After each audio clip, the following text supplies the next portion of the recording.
Let's get this. First Timothy chapter 4, verse 8. And the text reads as follows. For bodily exercise profits a little, but godliness is profitable for all things, having the promise of life that now is, and of that which is to come. You can have your seats. So Paul's epistle to Timothy, his protege, his son as he calls him, is a letter of instruction and encouragement. Paul's charge to Timothy is to counter false doctrine. This is like in chapter 1, but it's to counter false doctrine and to charge others to do likewise. It's apparent that some in Ephesus, this is where Timothy is, Paul having told him when they were together in Macedonia, but now Timothy's in Ephesus, and some in Ephesus were losing their form in faith. So you had some that had begun to become entangled with falsehoods, with fables, old wives' tales. Some of them were getting caught up in genealogy. We got groups out here still getting caught up with genealogy. And he was like, it's useless, it's not profitable. And so then you had others who wanted to teach, thinking they knew the law, not understanding the weight of it. And so they were trying to utilize the law illegally. According to Paul's writing, watch this, and I concur with this, that there's a legal way to use the law, and there's an illegal way to use the law. Are you hearing what I'm saying? And so to be clear about it, when we look through the lens of the law, we make sure we look at it first through the Christos, that we look at it through the lens of Yeshua. Does that make sense? That while we're reading Torah, while we're reading Tanakh, while we're reading Neivim and Ketuvim and those things, when we're reading that we're looking for Yeshua in it all, through it all. Does that make sense what I'm saying? That's not what these individuals were doing. They were getting caught up in all kind of things that were not essential. And there's too much of the ecclesia that gets entangled with things that are not essential. Let me move. But we get entangled with things that are not essential. And this is what's happening in its degree in Ephesus. So chapter 4, Paul opens with what the Spirit expressly says. He says, and I need everybody to hear this, watch. He says, apostasy will arise from the heat of deceiving spirits and doctrines of demons. And so there will be many that will hear doctrine, watch this, that scratches that itch. You know, when you have an itch, there's probably an affection nearby. But anyway, and so some will scratch that itch because they want to hear doctrine that suits their sentimentality. They want to hear doctrine, watch this, that makes them believe that they are better than others. Because you know, some believers behave themselves like supremacists. I said what I said and I ain't scared. So what happens is we can't get in that. Watch this. We are servants. Are you hearing what I'm saying? We are saints. That's what we are, but we're not supremacists. We don't, just because we've submitted doesn't mean that we're, watch this, better than anyone. Are you hearing what I'm saying? Because at one point in time, guess what? We was messed up too. And some of us are still messing up. Right? We have the opportunity to get right, but that's just what it is. Are you hearing what I'm saying? So verse 7, so this puts us in the context of where this advisement comes from. So Paul advises Timothy to reject fallacy. This is in verse 7, before our key text. He advises Timothy to reject fallacy and to exercise himself towards godliness. Exercise yourself towards godliness. Now the text tells us that godliness is profitable. And so godliness in the Greek is eusebeia. It's eusebeia. And what that means is reverence, devoutness, dutifulness towards Yah. And the root word, you got to drill down a little bit for this one, but the root word is two words.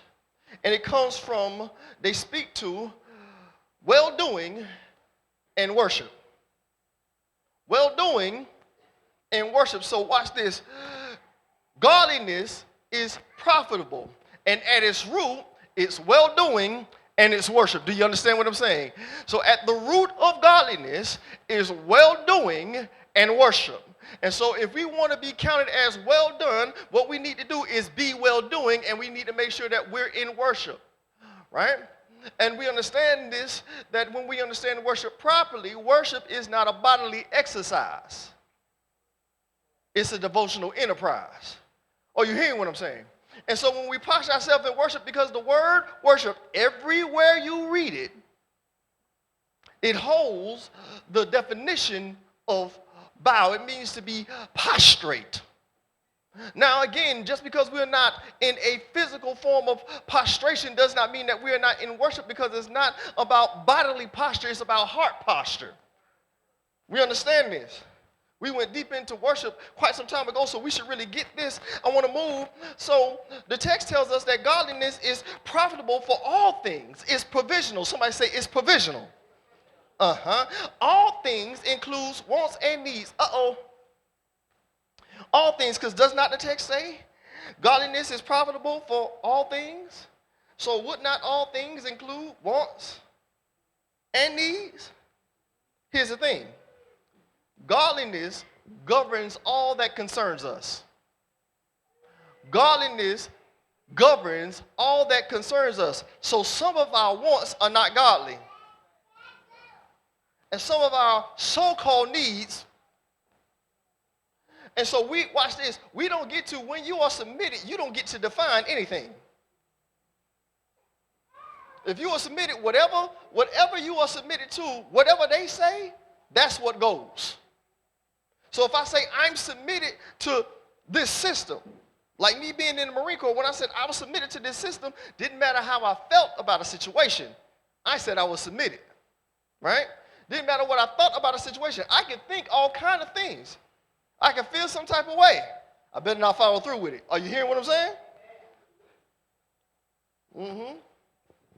Yeah, because, dishonorable discharge will jack your life up. Are you hearing what I'm saying? Don't think it's any different in faith now. But we don't call it a dishonorable discharge in faith. We call it apostasy. Are you hearing what I'm saying? And so godliness governs all things concerning us. Get this, governance sets Yah as our shepherd. So you ever heard the scripture, the Lord is, y'all should know this, right? So when we set him, watch this, because we are submitted, we set him in a place higher than ourselves, do we not? And so when we see him through the way that we set him, David says this, and I align with what David says. I agree with what David says, that the Lord is my shepherd. Well, see, the text that comes after that, the text says, the Lord is my shepherd, I shall not.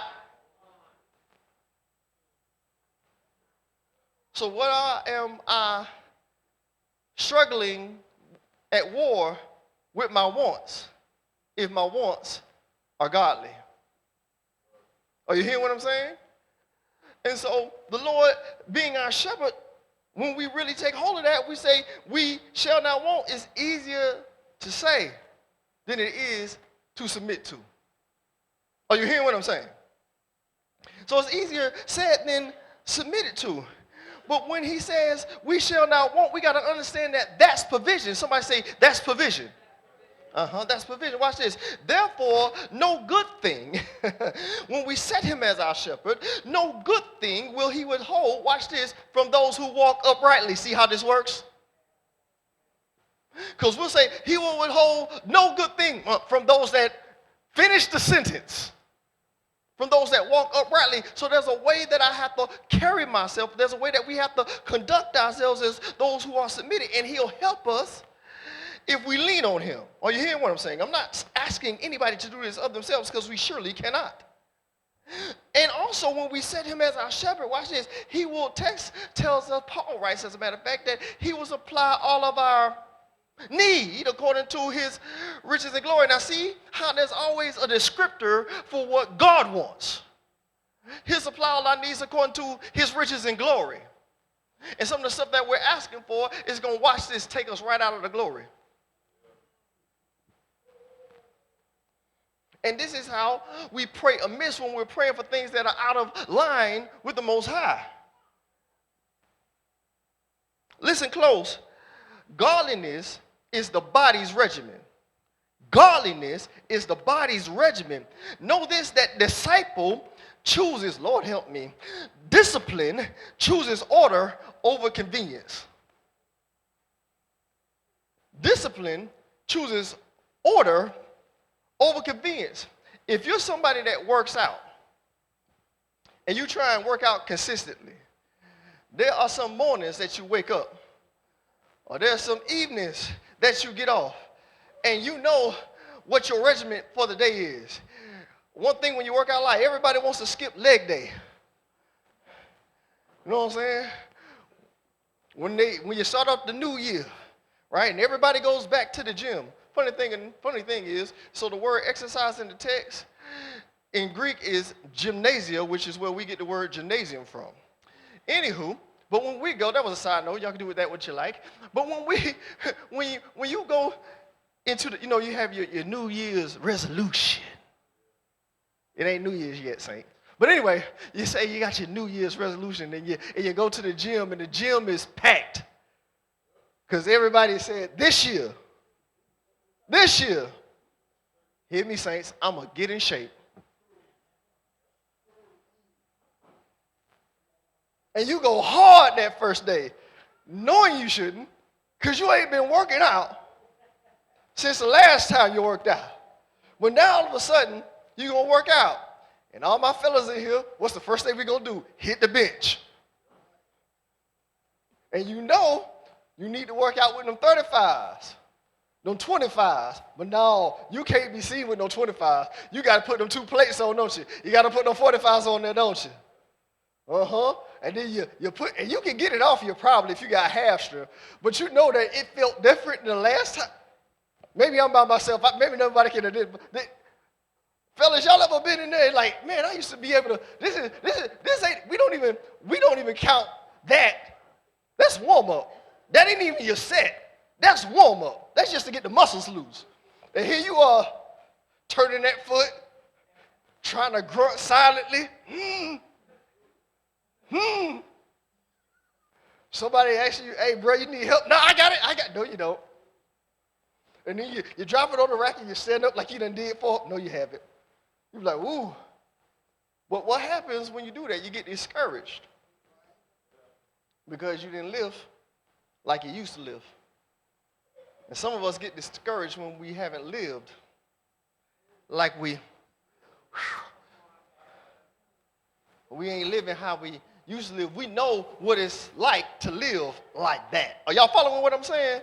We know what it's like to live like that. Like, so let me go in here and hit it hard. I'm knocking on doors and I'm evangelizing. I'm telling everybody at work, and then the first no you get, the first person who give you attitude, you discouraged.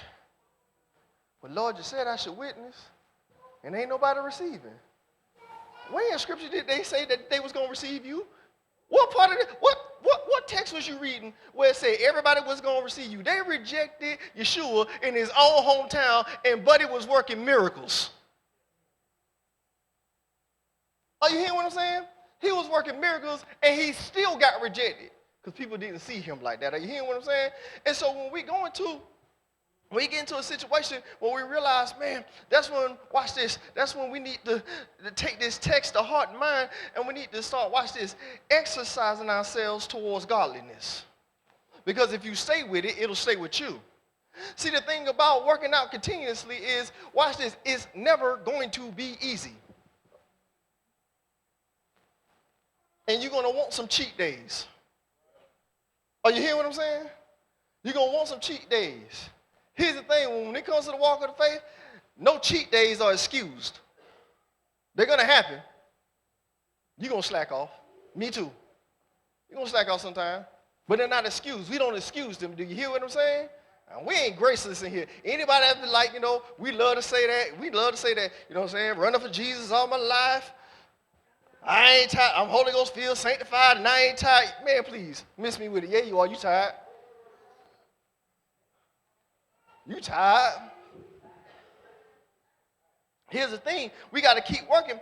I've been trying to work out lately, and like every morning, I told my wife, I was like, every morning I get up to do it. I get up in the morning, and I'm at that age when I wake up, I got to sit first. Huh? They're like, you're not that old. I'm older than I look, though. And so, but I'm at that thing, and stuff that's happened, from the military days, whatever, it's starting to creep up on me a little bit, if I be honest, right? So I gotta sit a little bit. You doing the knee rub? Yes, exactly. You gotta warm up a little bit. Okay, but y'all that ain't there, I'm gonna tell you what the seasoned saints used to tell me all the time: keep on living. But anybody have to rub a few things before you get up? You like, let me go before you do that. I'm not going to stay here long. But anybody have to think about it before you get up? Like, hold on. Do I really want to do this today?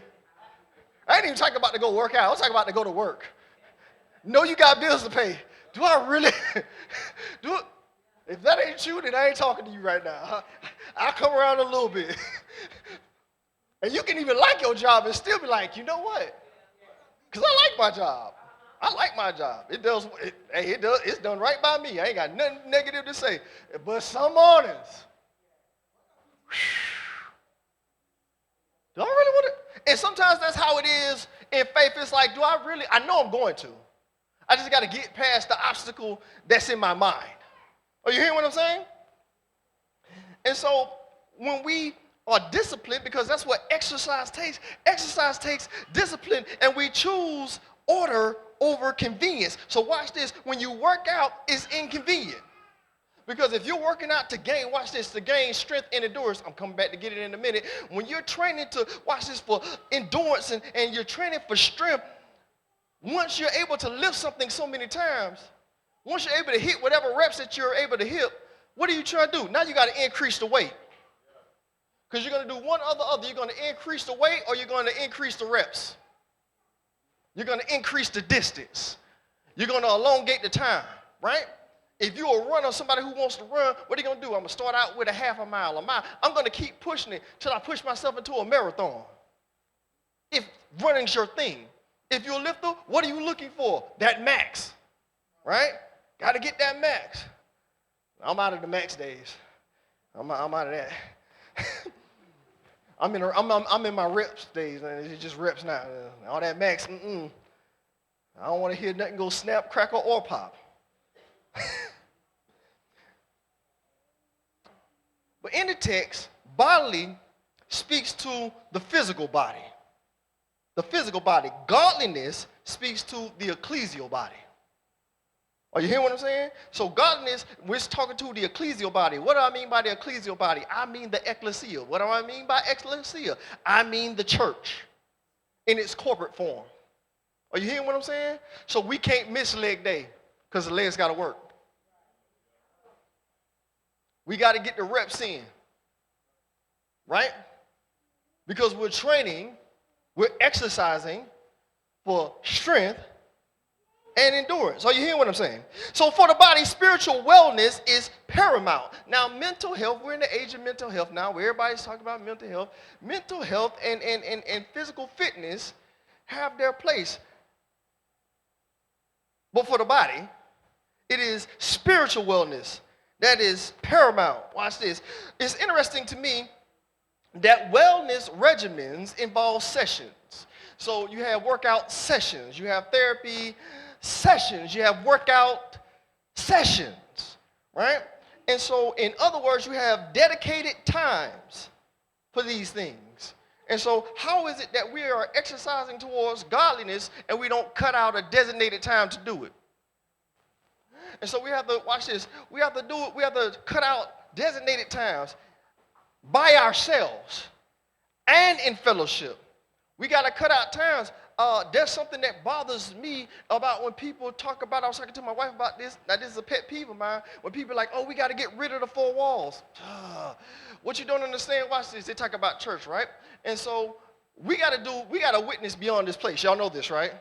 We got to witness beyond this place, but if you tear down the four walls and Yeshua didn't say do it, then ain't you acting against his, let me come back over here, because he was commonly in four walls. Okay, let's go to this. So unless we're talking about witnessing to those, I like the way my apostle puts it like this. If we're going to witness to those without homes, then outside the four walls make a whole lot of sense. So if you at your job and you're witnessing, ain't you in four walls? If you go to somebody's house and you witness, ain't you in four walls? See how that doesn't work? So we need to be definitive, and I get it, like, because some of us get stuck here. This is all we do. This is the only time we believers. This is the only time we yield it when we come here. That can't happen. Because we're supposed to be yielded everywhere we go. We're supposed to be a witness everywhere we go. We witness as the opportunity arises and as we're called of the Most High. If you are somewhere out in public, whether you be outside or inside, if God tell you to witness somebody, don't you be like next time. That's not exercising yourself towards godliness. You just missed the session. Are you hearing what I'm saying? But what happens when you miss a session? I'll get it next session. So what do you do the next session? You try to go hard again like you've been consistently in session. And now you get injured. You get injured by rejection.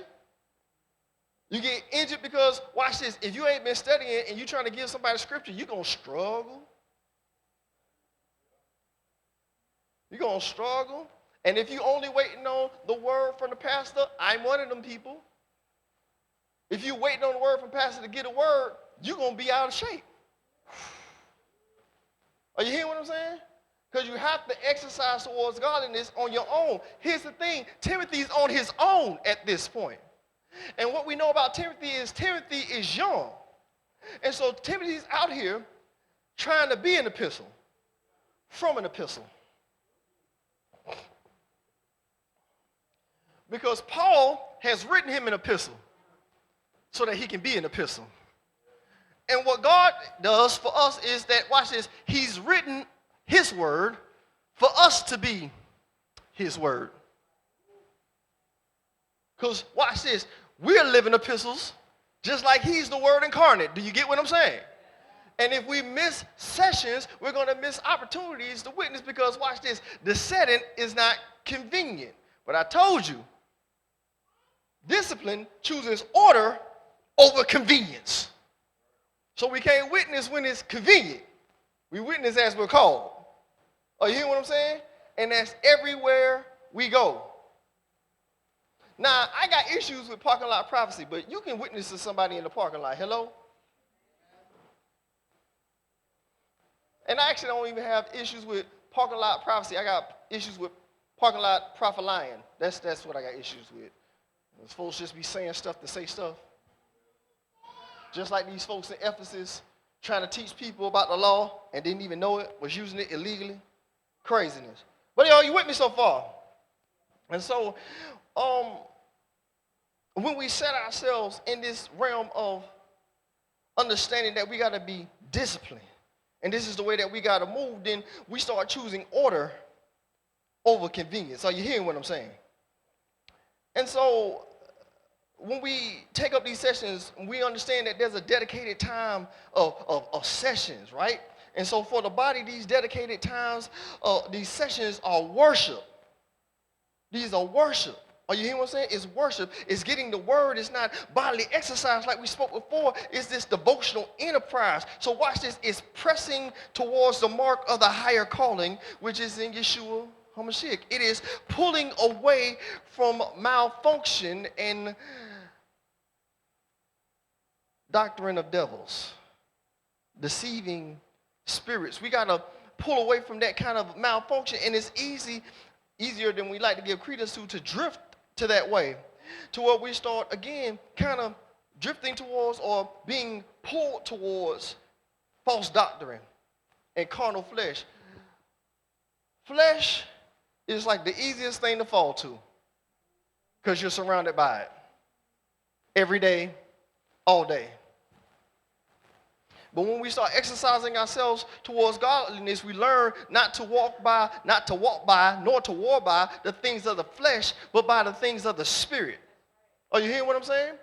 But this is something that we have to be mindful of all times. And sometimes we want to put it to the side. Because for different reasons. There are things that happen to us. You ever heard somebody say, you know what I'm saying, don't make me lay down my salvation?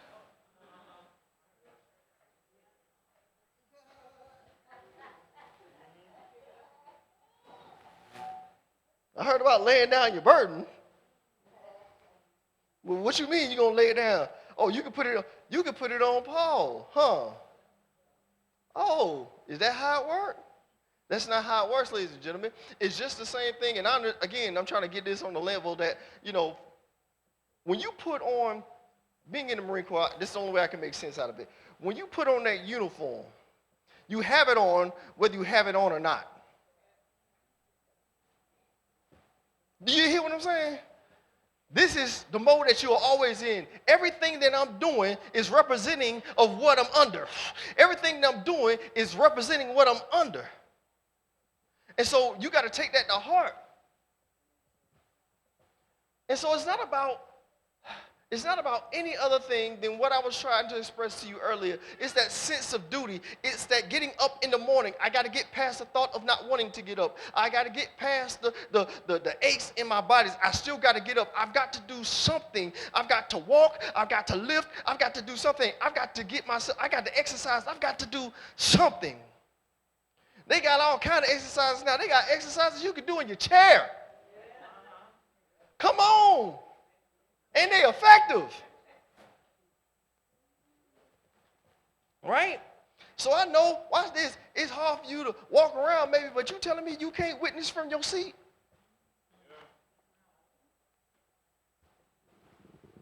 Huh? I love to talk about it. My daddy was witnessing on his back. He was still talking about God. Laying down and wouldn't stop. But that's working, that's exercising ourselves towards godliness. And this is what Paul is admonishing and he's encouraging Timothy to do. And we should take likewise encouragement. Are you with me so far? And so to go further, godliness is the body's lifestyle. So watch this. It's not just a regimen, right? Because godliness is the body's regimen, but it's not just a regimen. It's the lifestyle. Now, let this register. Life is a journey of development. Can I take a tangent real quick?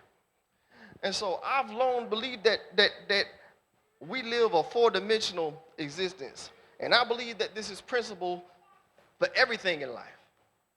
So all of us sit in a seat of discovery. Y'all should be used to that one, right? Because no matter how prophetic you are, no matter how much you know, watch this, you are always discovering, right? Because we prophesy in part and we know in part. So even if you're a prophetic, you only prophesy in part and you only know in part. So we are all in a seat of discovery. Are you hearing what I'm saying? We are all on a journey of development. And this is what exercising to ourselves towards godliness is about. It's a journey of development. That's what this life is. It's a journey of development, and the only way that I'm going to get stronger in my faith is if I keep exercising. Because watch this, there may come a time in my life where I get weak in my body. I should not get weak in my faith. I may get weak in my flesh. Are you hearing what I'm saying? But when I realize that the joy of the Lord is my strength, I shouldn't be weak in my faith, because my faith doesn't come from my flesh. It comes from the Father. Are you hearing what I'm saying? So when you know who your source is, your strength works different. When you know who your source is, your endurance works different. So I know, watch this, it's getting tiring exercising ourselves towards godliness. That's because we're not tapping into the source. He didn't say exercise yourself towards your purpose. He didn't say exercise yourself towards your gifting. He says, exercise yourself towards godliness. And even when we talk about gifting, when Paul talks about gifting, he lists all these giftings. He said, I'm going to tell you a better one. Love. So all them gifts that you have, if you don't have love, then it's really nothing. But why does he focus in on love? It's not because of what love is, but it's because of who love is. Yah is love. Are you hearing what I'm saying? So when I exercise myself towards godliness, I exercise myself towards, watch this, God, agape. I exercise myself towards the love of the Most High. And when I have the love of the Most High, that's the only way I know how to love myself properly. And watch this, I can't love others properly until I love me first. Love your neighbor. If you don't know how to love you, you can't love nobody. And you don't know what love is if you don't know him. And a lesson that I'm learning, and I'm going to just say it like it is, love don't look the same to everybody. It don't look the same to everybody. Are you hearing what I'm saying? So you make sure, you can take this as you want to. You make sure that when you talk love, that y'all speaking the same language. I know they be talking about people got different love languages. No. We need to speak the same language. We need to, do you understand the words that are coming? Are you hear what I'm saying? Some of these, boy, let me get off that one. Woo, let me get off that one. But it don't look the same to everybody, but when we exercise ourselves towards godliness, watch this, the way that we serve is going to look different. Because I'm not serving for accolades. I'm not serving for affirmation. I'm not serving so that everybody can say, applaud me. I'm serving, watch this, because I'm exercising myself towards godliness. He served, I serve. He sacrificed, I sacrifice. Watch this. I don't applaud my sacrifice. Because sacrifice is my reasonable service. I stand 10 toes down on that one. Are you hearing what I'm saying? I know we suffer. Yup, that was part of the gig. I know you think that it's heavy, but faith says that these afflictions are light. It says they are not even comparable to the glory that you and I are going to experience. So watch this. I know that you're suffering, but don't focus on the suffering. You ain't got to lie and say that you ain't suffering.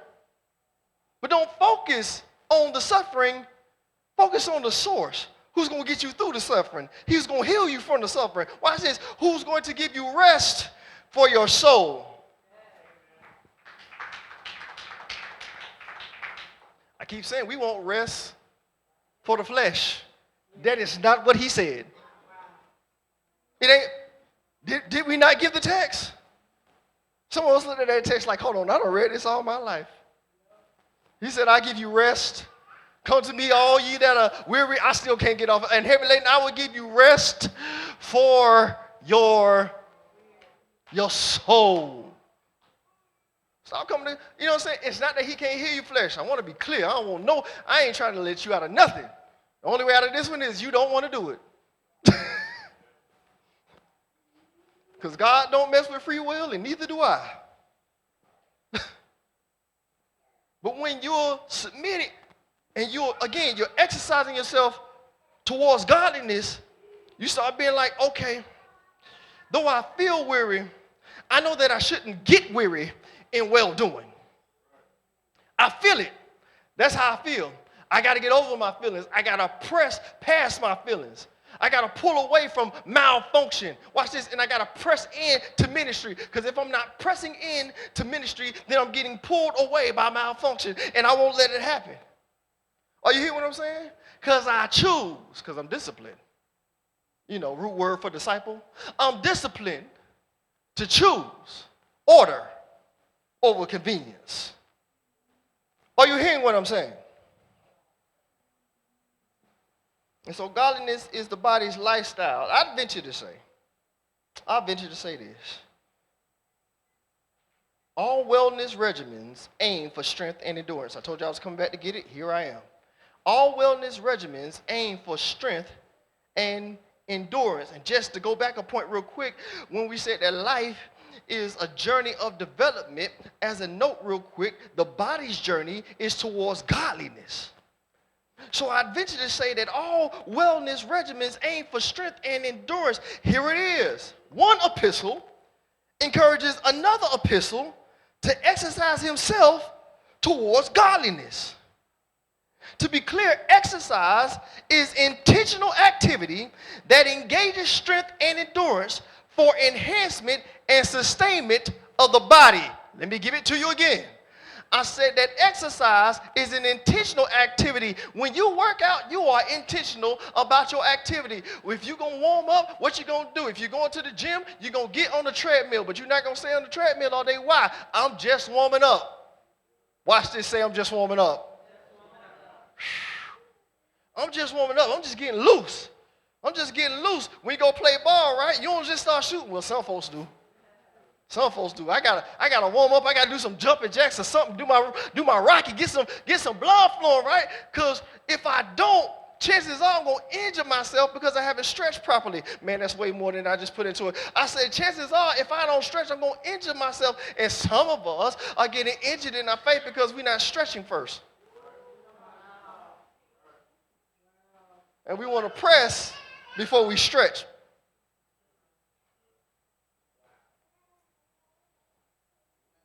And you're risking injury by doing that. You hear what I'm saying? You gotta stretch the thing. So what you do, you warm up, you get warm, and then whatever that you're focusing on that day, whether you're doing circuit training or whatever, you have a regimen that you're gonna do. If you're breaking it down by body part, okay, today I'm doing legs. I keep going legs because I need to work on mine myself. Say, hey, today I gotta work legs. I already know I don't like this. I already know that it's not convenient. It's not comfortable. How many of y'all ever worked out and felt comfortable while working out? Any hands? Any hands? Any hands at any time that you've worked out? I don't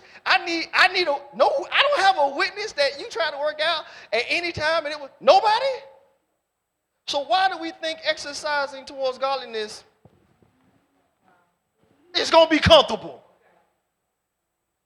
It's not going to be comfortable. It's not convenient. It's an exercise. Are you hearing what I'm saying? And what Paul is telling Timothy is like, this ain't going to be comfortable, because a few verses later, he's like, don't let nobody despise your youth. In other words, you're going to come against some friction. I'm sending you the witness, and I'm letting you know that you're going to come against some friction. You're going to come against some rejection. You're going to come against some false doctrine. Exercise towards godliness anyway. Are you with me? Am I making sense to anybody? Because again, exercise is an intentional activity. It's intentional. So I've got to be intentional about my exercise. I ain't talking about your body. I'm talking about the body. Are you hearing what I'm saying? So he's talking about the body. You a part of it, ain't you? That's what we say.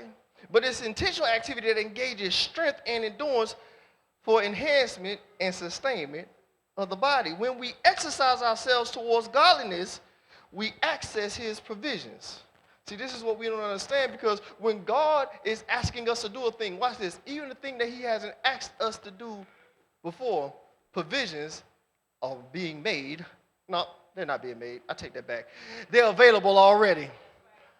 Say they're available already. Because I stand on this, y'all going to probably get tired of hearing me saying it, but I'm going to say it every time it comes around. I believe that I will have everything I need by the time I get there.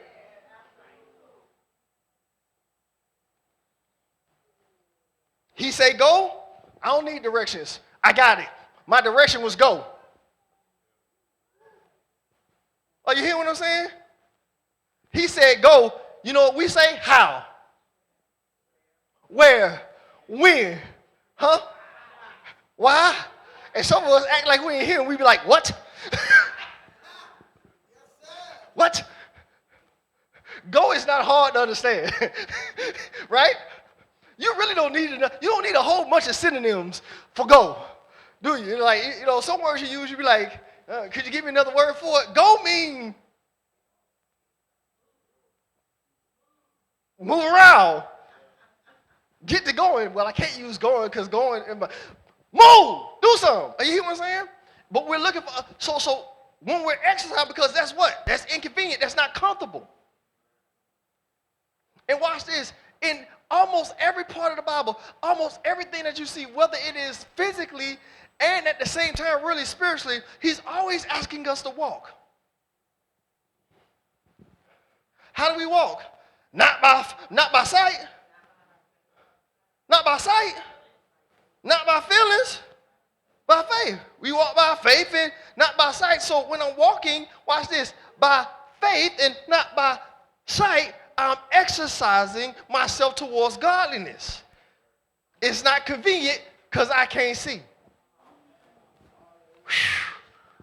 It's not comfortable because I don't know what's in front of me. Watch this. Sometimes I don't know what's in store for me. But I believe all things are working together for the good. Finish the sentence. Of those who love the Lord and those who are called according to our purpose. Oh. Huh? Oh, so we know the word. Well, walk like it in. Exercise that. Oh, you hear what I'm saying? Oh, Lord, have mercy. For the body, we realize that Yah's our strength and our shield. Pulling on a couple psalms here. That Yah's our strength and our shield. He is our strength and our song. I had to be reminded of the songs when I was going through my study, and I found two of them. He's like, Yah is our strength and our song. So watch this. Yah is our way of worship. So we can't worship without even saying his, because that's who he is. He is. Watch this. He's not only the one whom we worship, he is our worship. He is our song. And when he becomes our song, my wife asks me sometimes, she's like, why are you humming? And typically when I'm humming, I'm thinking. Are you hearing what I'm saying? I just thought, but he should be our song. Yah should be the soundtrack to our life. Boy, let me break it down and move on. Soundtrack. Are you following what I'm saying? And that's why, again, we exercise towards him and not towards what other folks are saying, not towards false doctrine. Not towards the desires of the flesh, right? The lust of the eye, the lust of the flesh, the pride of life. That's not what we work towards. Are you hearing what I'm saying? So notice that Yahshua is our salvation, right? And salvation is endurance. Salvation is endurance for now and for here and the hereafter. Are you hearing what I'm saying? Don't miss this. I'm almost out your way. Present providence ushers the godly into eternal promise. That's the one I want you to take home with you. I say, present providence ushers the godly into eternal promise. The text says, having promise of life that now is, and of that which is to come. Again, having promise. Somebody say, having promise. Having promise of the life that now is. So I have promise now. I have promise now. Let me help everybody. Having is possession. It's not looking for possession. It's having possession. So watch this. I have promise. And I'll have promise. And so when we realize this is the way we start working towards, because that's why it's worth it. Because I have promise now. How do I have promise? I have promise through provision.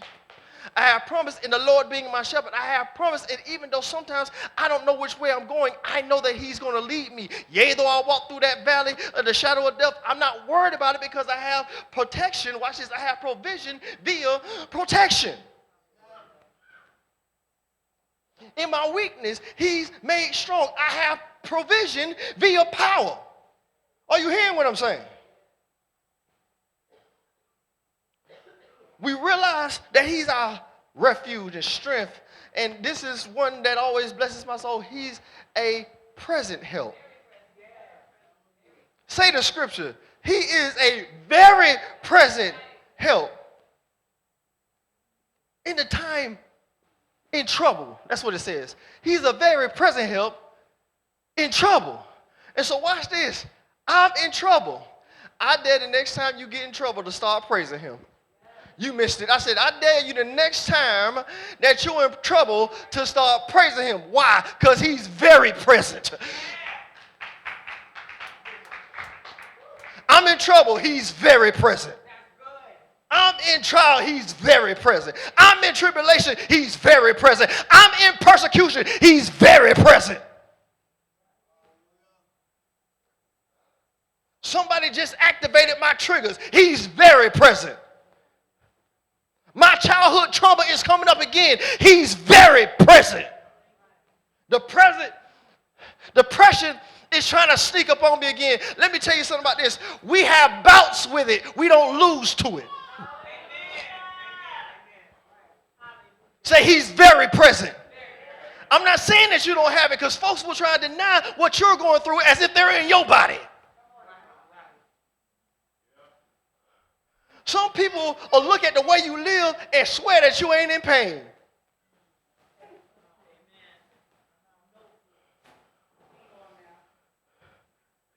They'll look at your material possessions, not understanding that it's days that you just got to get past your own misery.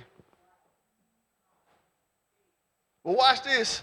When you come to the mind, when you realize that you are miserable, because sometimes, can I be honest, I feel miserable. Sometimes I feel discouraged. Sometimes I feel defeated. Sometimes I feel depressed. And every one of those times, you know what I should have been thinking?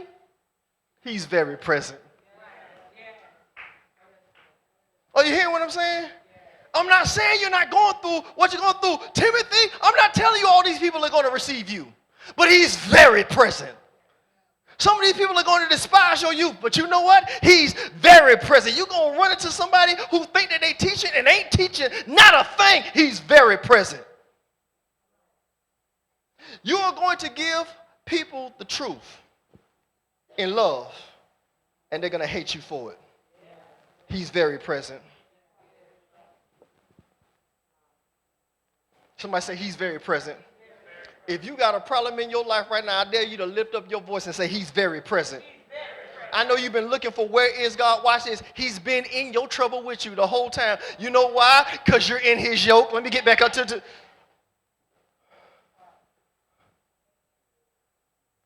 bless him for this. Say he's very present. I'm going to get off of it. Watch this. When he's very present in help, he's a very present help in trouble. When we understand this and we live this, and he's a very present help in trouble, that's provision. Say that's provision. That's provision by way of protection. When we realize that he's our strength and our song, that's provision by way of power. Say, I got power on my side.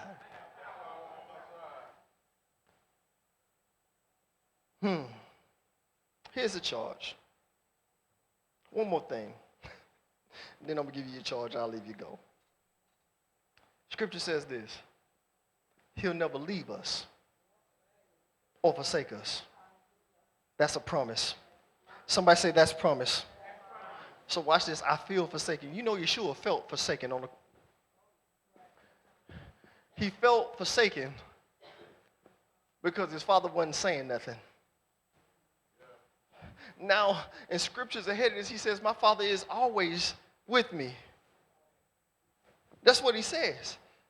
Bro, my father and I are one. My father is always with me, yet I'm in a crucial point in my ministry. I'm in my assignment to be crucified. I'm in my assignment to be crucified, and you ain't saying. You don't see me down here suffering. You don't see them spitting on me. You don't see them beating me in my face, whipping me, 39 lashes, huh? When the Bible, when you look through both Isaiah's account and the accounts of the gospel, and you really realize what Yeshua did, they beat him so bad you couldn't recognize what he was.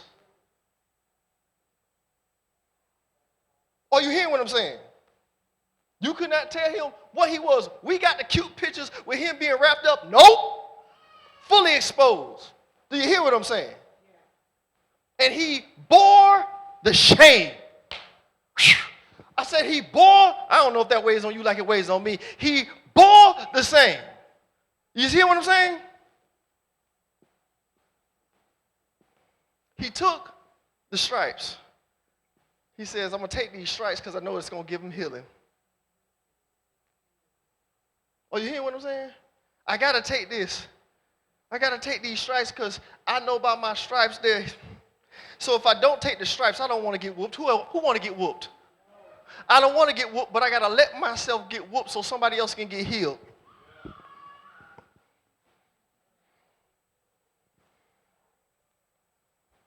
And he took this bludgeoning and this beating, and we understand, but we shouldn't just pass over it like it happened so quickly. No, it was suffering.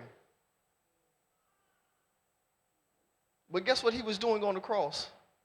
He was exercising himself towards godliness. Being God. Doing God. Are you hearing what I'm saying?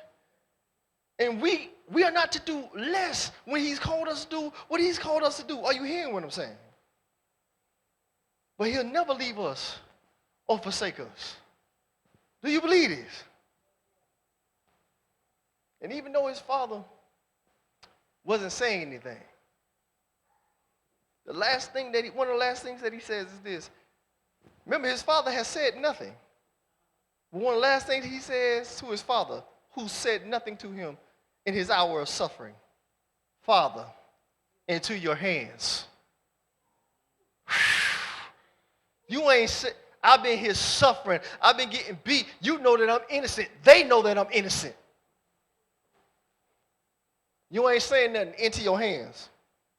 I commend my spirit because watch this. You're going to get me out of this one way or another.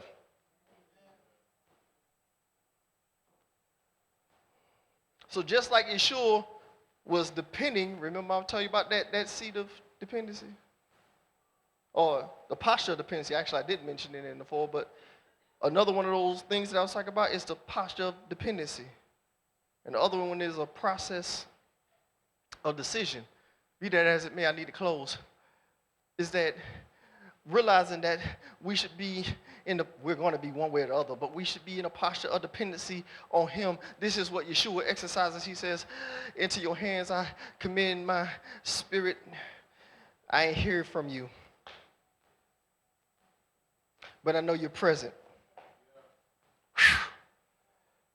You're not saying what I want you to say. You're not saying anything. You're very present. And after 3 days, what happens? He rises with all power in his hand, and he doesn't let anybody touch him until he goes back to his father. How is it that he who wasn't speaking to me is the first person I want to see? You know why? Because I realize now that he was a very present. He was very present. I had to go through it. That was the purpose to which I was put through it. Watch this. Whatever you've been put through, there was purpose behind it. And you might not have heard, but he was still present. You might not have felt, but he's still present. So I want to talk to a few people before I get out your way. You don't feel it. You may not see it. You may not hear it. But let me tell you something. He's very. I got to get out your way. Woo! He's very present. Here's the charge. For this end, we continue the regimen. Having present and eternal promises, we reject fallacy and exercise ourselves towards godliness. I want to give you your message title, A Regimen of Promise. Every time we exercise ourselves towards godliness is a regimen of promise. Sometimes it's problematic because of the things that we do to ourselves. Sometimes it's persecution because of what others are doing to us. Nevertheless, I want all of us to have a ministry mindset. This is what Paul, one epistle, let me say it this way. This is what one epistle is writing to another. This is what one epistle is teaching to others. Exercise yourself. Let's exercise ourselves unto godliness. I'm going to choose order over convenience. Give God a praise right there.